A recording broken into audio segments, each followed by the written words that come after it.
Take these broken wings and learn to fly. All your life, you were only waiting for this moment to rise. One of my earliest memories of school came from elementary, singing this first verse from Blackbird as a choir in front of an audience of literally hundreds of families just like today. And in fact, maybe it was the biggest audience that I've sung to up until even now. In this first verse, Paul McCartney, the songwriter, aims to empower. You see, the blackbird means more than just some bird, of course. It actually symbolizes the African American women of the civil rights movement. He meant it literally, blackbird as black woman. While in 1968, it was an anthem to equality and overcoming adversity, to me in 2026, I guess it symbolizes standing in front of a crowd just like this one.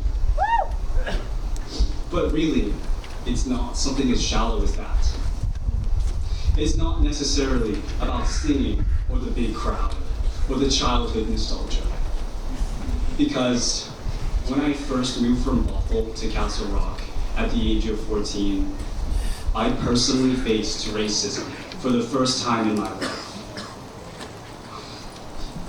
Yet, from Paul McCartney's voice to my elementary choir, it was the value for equal rights, core to my community in Bethel, that carried me when I first encountered racism to the volume that I face here.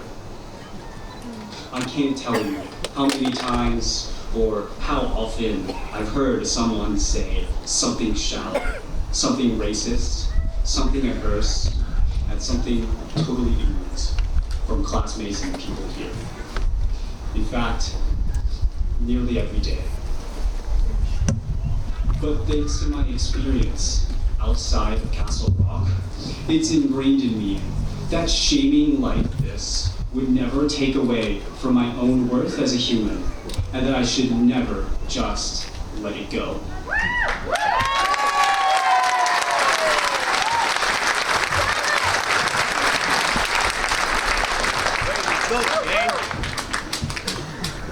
We haven't experienced dramatic segregation or Jim Crow laws like Dr. King or the Little Rock Nine did.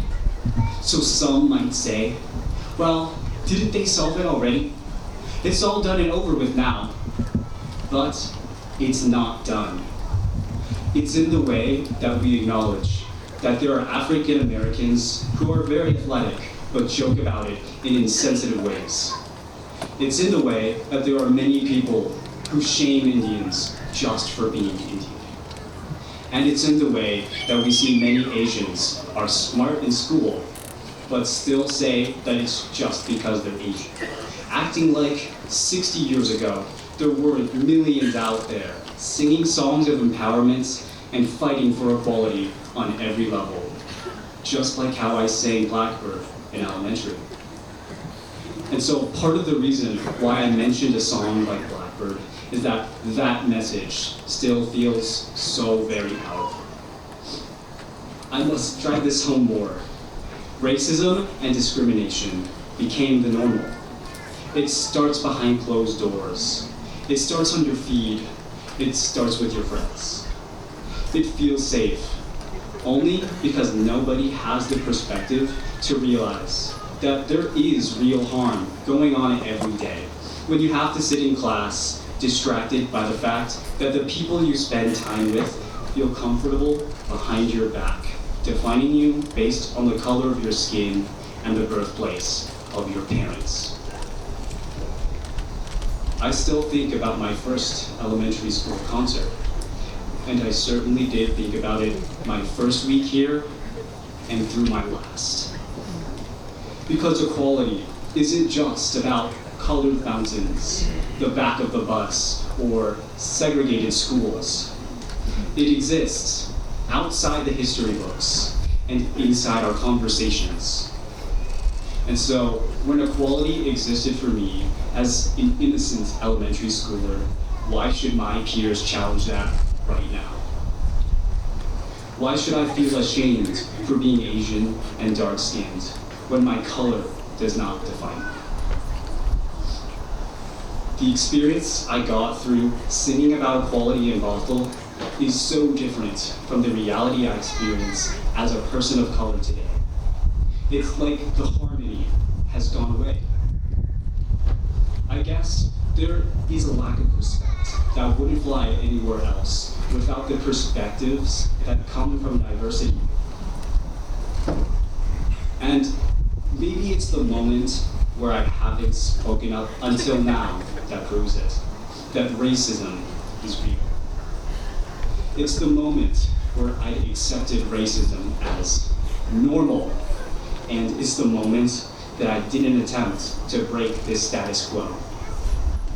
Many of us have felt something like that, hiding in our bubble or in the corner of the room, thinking, I'm just a kid, or what I say doesn't matter. And it's why I think somebody like me still has to speak up about it. Because at the end of the day, the shame that comes from being a person of color in towns like ours shouldn't exist. And it's because not everybody realizes the limits of their own perspective stuck in this small little community.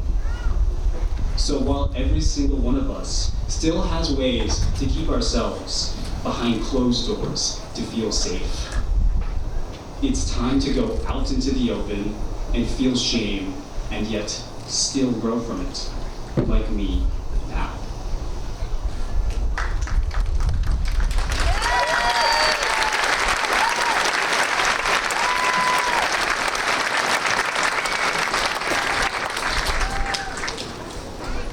I used to stay in my bubble of thoughts and felt safe to say whatever I wished, not knowing the shame it could have brought others. But now, that's different. Now that I've seen both sides, maybe everyone too can branch out and see something new and grow from it. And so I hope that we can all sing in the dead of night. Because we don't learn to fly when we're trapped in an echo chamber, but we still have all our life ahead of us to take the broken wings, learn to fly, and stand up in front of any number of people to challenge the status quo. Whether it's about discrimination or something else, stick up for yourself and others. I've been waiting for this moment to do it, and so now it's our moment to arise.